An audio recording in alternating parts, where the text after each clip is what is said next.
I love flying. I love the poetry of flying. As cinema and technology evolves, how do we give the audience something incredibly unique and also classic? That's always a challenge. We're using all of the knowledge that we have, having made these movies, and putting it into this sequence.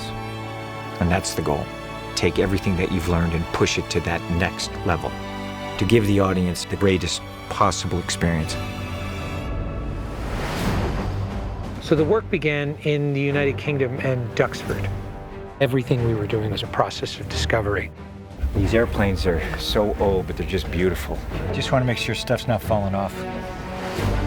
The entire plane had to be reinforced, then reskinned, repainted, just to create a structure that could support Tom while he was on the wing. In our early tests, we realized the camera rigs all had to be built from scratch to be able to withstand the stresses that we were going to be putting on it. Bring the camera more over here. Yeah. There you are, looking up at the pilot. Yeah. I actually want a camera like here. This will be amazing.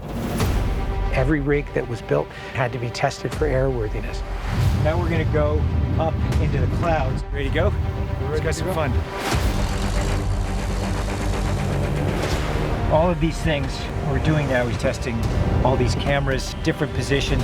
Q and I have an idea story-wise what we want to do. We've been talking about it for years, and now we're going to see what's possible. You good, Tom? Confirm. I'm in position. That's a putt. Woo! Fully up. That looks fantastic. It's going to be cool. It's going to be sick. When we came to Africa, we had to figure out what exactly is the choreography of the sequence going to be.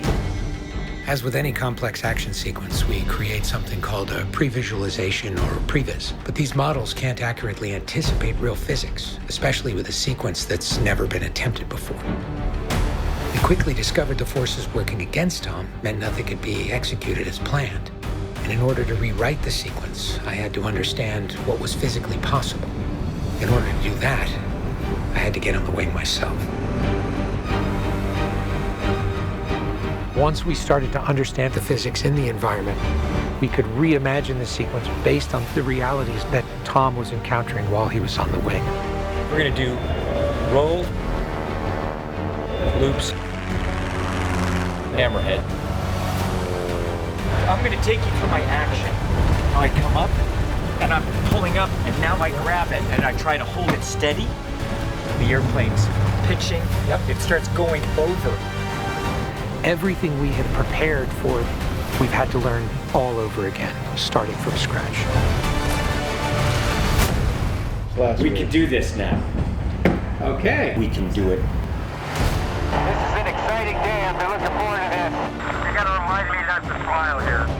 When we were shooting the first stage of the sequence, we were dealing with challenges based on low-level flow.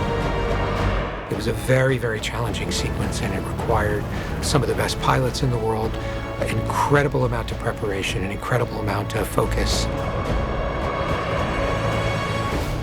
Every morning we were having drills about what to do in the event of an emergency. We do not know what a single sortie is going to do to the pilots, to Tom. We just work our way into it.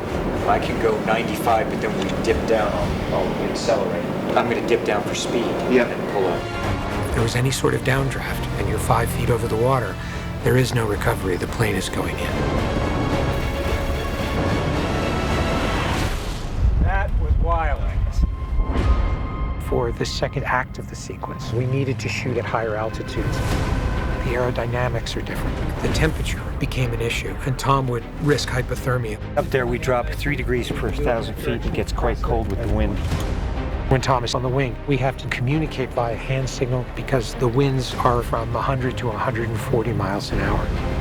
Stop. The biggest challenge for us was how physically punishing it was for Tom to be on the wing. It can't be easy. Everybody wanted to do it.